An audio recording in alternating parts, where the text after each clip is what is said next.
parties have already conducted their primaries, they have already candidates. So the only inclusion we could be talking about is in terms of voting. But I could say that there are positive development as far as gender inclusion is concerned in the political process, in the electioneering process, I would say. You can see that the major parties have established separate structure for women to campaign, and they are conducting what I would call women-focused campaigns specifically across the country. I'm aware APC and NPDB is more visible in the APC. You can see the spouses of the presidential candidate, and at the state level, you see spouses of governors and even some of the other legislative assemblies, some of them where they are able to do that. So I think, if you want to say, how do we improve that? It should be to strengthen it to happen more at the sub-national level and sub-presidential level.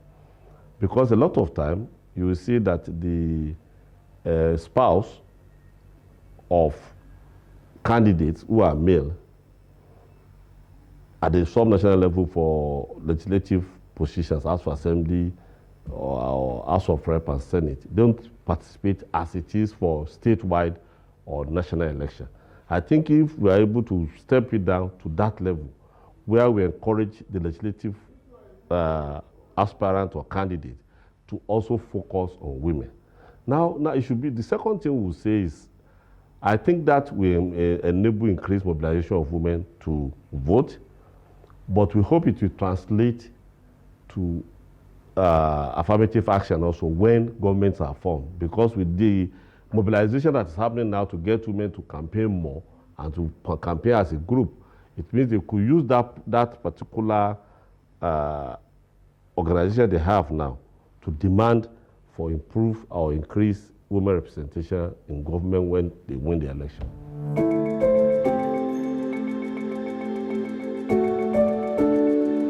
I think as a participant and as somebody that knows this, there are factors that probably determine where legislator votes.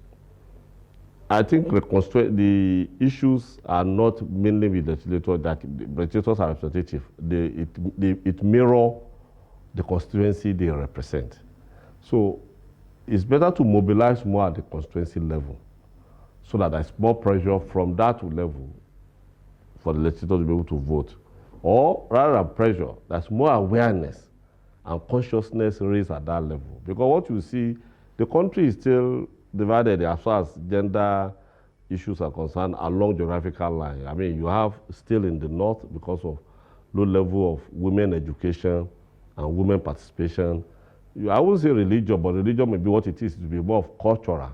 So that thing, that perception of the cultural society where the representative comes, and that particular part of the country has more population, has more representatives, National Assembly. So if you see that, but that sort of block vote may not favor the gender issue bills. So, but if there's increased consciousness in their constituency, if the women themselves are demanding more and more, as we see now, I can see that there are more northern women who are participating in the campaign of the parties. I mean, at least today, even Casina APC is doing special women campaign. So you will see that more women, and then you will see more of non-educated women coming up. So I think society should mobilize the consciousness of women in that particular region to be able to bring it to focus that, okay, if the people are supporting and say, we want this, they are demanding from their representatives, the representative will be able to do more. Besides that, most other things, I don't think there are any other issue, because most of the legislators that want to vote to mirror their constituency, to see if I vote this, how will I want to be representative for my people? And it's not the women that they are often afraid of. There are other pressure groups, the religious groups from where they come from, the men from where they come from. But if those men and religious leaders and traditional leaders are already in support of such, that's what will be my view, that we go more to the root, not at the top. We are addressing the top issue. We are not looking at what are the things that influence the top.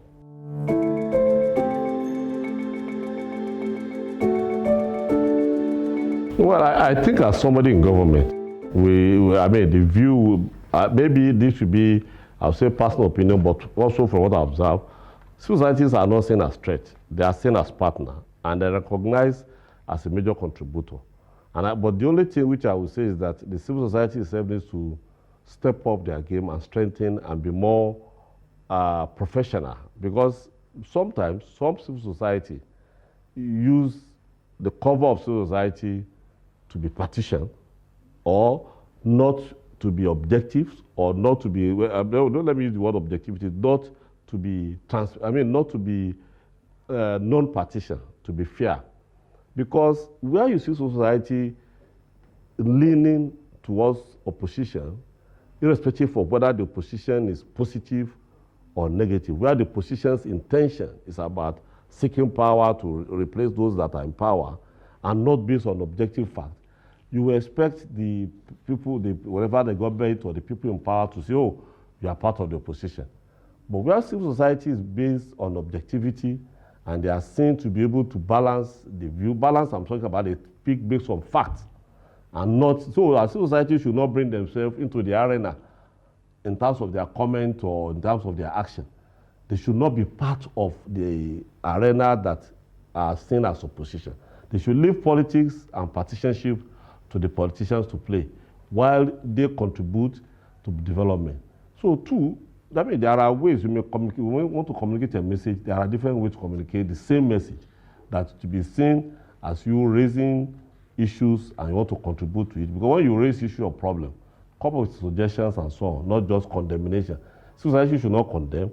They should expose deficiencies in the system, come up with facts, and provide suggestions and solutions. So rather than just be say, oh, this is not good, this is not good, this is not good. But when you say it is not good, why it is not good? What are the options? Why is that option better than this? That's what I would say. So generally, the government will see society to be able to contribute positively.